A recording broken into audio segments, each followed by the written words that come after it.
Assalamualaikum warahmatullahi wabarakatuh. Halo guys, kembali lagi bersama saya Boy. Kita kembali komentari debat nih antara Pak Prabowo dengan Pak Anies. Jadi Pak Prabowo tuh nyinggung tentang masalah polusi di Jakarta. Jadi dia katakan dana budget Pak Anies sebagai gubernur itu adalah 80 triliun. Kalau gubernur Jawa Barat aja hanya 35 triliun.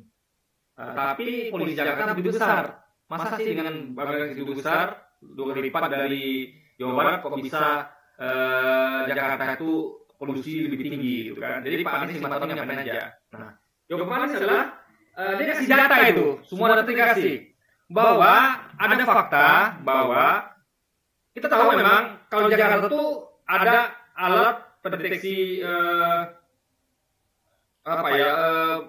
angin, pendeteksi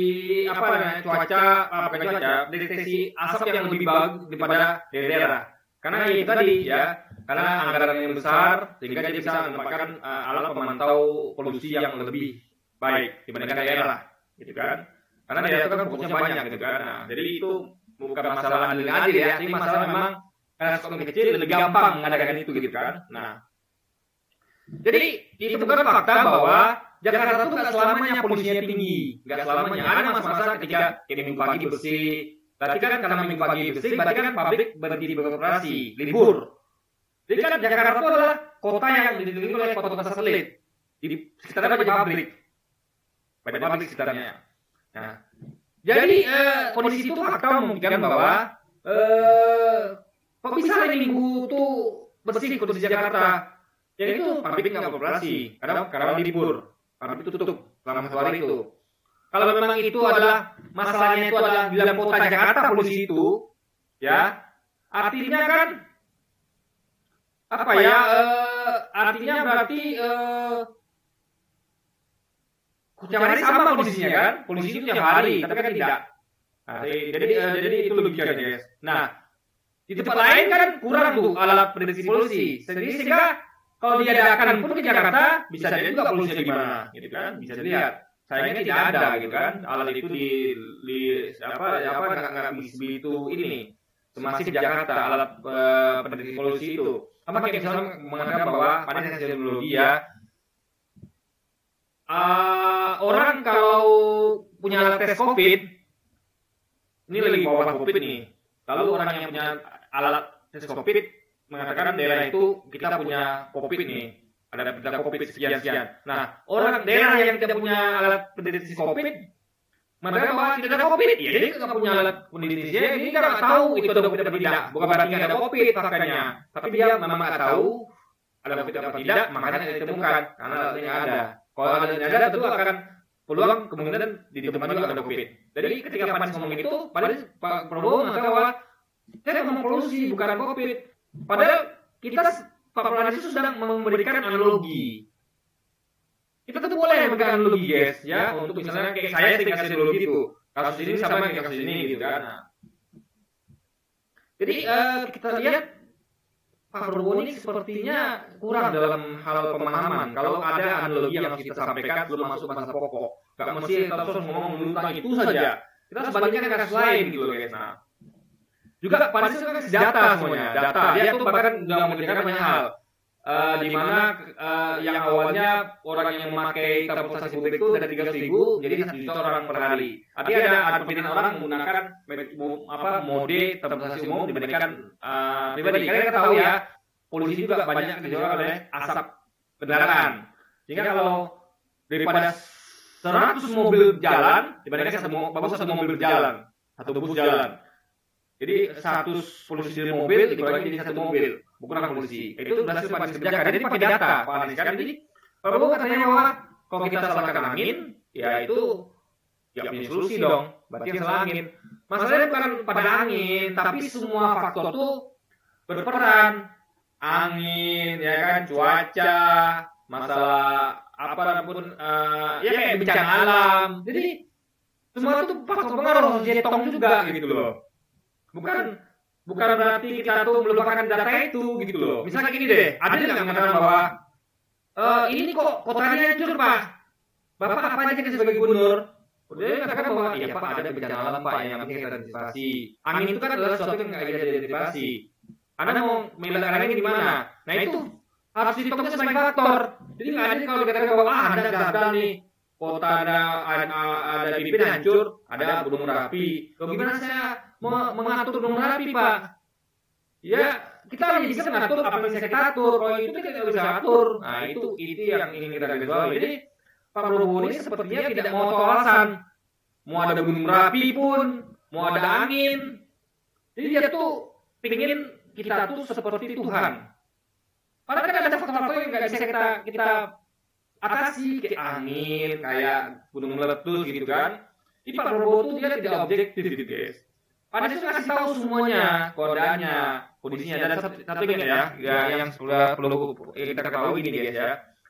Bahwa ketika disebut bahwa dana Jakarta 85 triliun, 80 triliun, daerah Jawa Barat itu yang begitu besar penduduknya gitu kan, cuma 30 triliun, tapi Pak Prabowo mungkin lupa bahwa Gubernur Jawa Barat itu didukung oleh kota-kota kecil lain.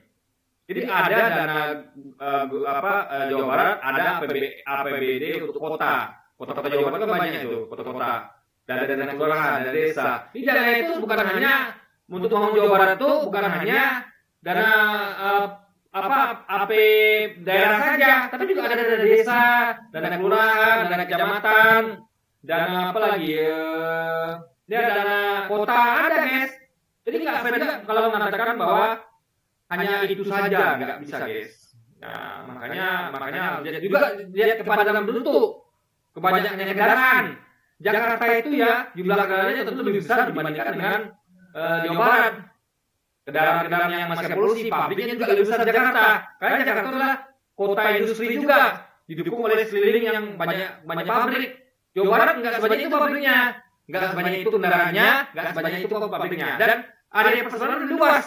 Tiba ini deh, saya punya kamar 1, tetangga saya punya rumah gede.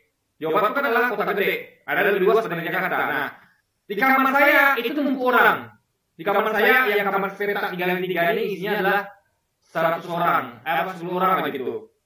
Sementara mereka tetangga saya yang punya rumah luas, rumah gedong, karena Jawa Barat lebih besar kan dibandingkan Jakarta. Dia di area Sulawesi itu yang tinggal misalnya ya anggaplah 12, tapi kan daerahnya besar gitu. Karena mereka kan kayak seperti tanah 1 hektar. Tanah 1 hektar ditempati oleh orang 12 orang. Lebih banyak dibandingkan atau 20 orang lah, 20 lipat dari kamar saya yang 10 orang. Tapi kadang-kadang sih ya area yang ditempati bukan hanya melihat jumlah orangnya. Nah, Pak Prabowo itu hanya melihat jumlah orangnya. Dia lupa kalau area itu luas. Jadi meskipun area sektor itu ditempati 10 orang, itu akan lebih lega dibandingkan kamar petak 3x3 ditempati 10 orang. Itu dari itu sama Pak Prabowo. Dia hanya menghitung datanya hanya sempit, hanya jumlah orang saja dihitung dia. Nah, itulah. Tapi Pak Prabowo ini dia tidak menggunakan data. Ini berbahaya guys pemimpin guys. Pemimpin itu kan harusnya menggunakan semua data sehingga tidak ada miss dalam menyelesaikan kebijakan. Semua harus dipertimbangkan. Masalah bencana alam, masalah angin, masalah area kebatasan penduduk, masalah luasnya penduduk, dan APBD itu ada APBD provinsi, APBD kota, APBD ada desa, ada kelurahan, itu harus ditimbang semuanya. Jadi Pak Prabowo ini nanti akan, kalau kita takutkan ya ketika dia buat kebijakan itu datanya lengkap, dia hanya mengambil data potong-potong, sehingga kebijakannya nanti nggak tepat sasaran ya, itu berbahaya. Makanya kita butuh pemimpin seperti Pak Anies yang menggunakan semua data dan bisa pakai data dan mengatasi solusi itu dengan data, guys. Sehingga akan lebih akurat kebijakannya dan peluang kesalahannya kecil. Kenapa? Karena semua komponen data dimasukkan. Pak Prabowo kan tidak.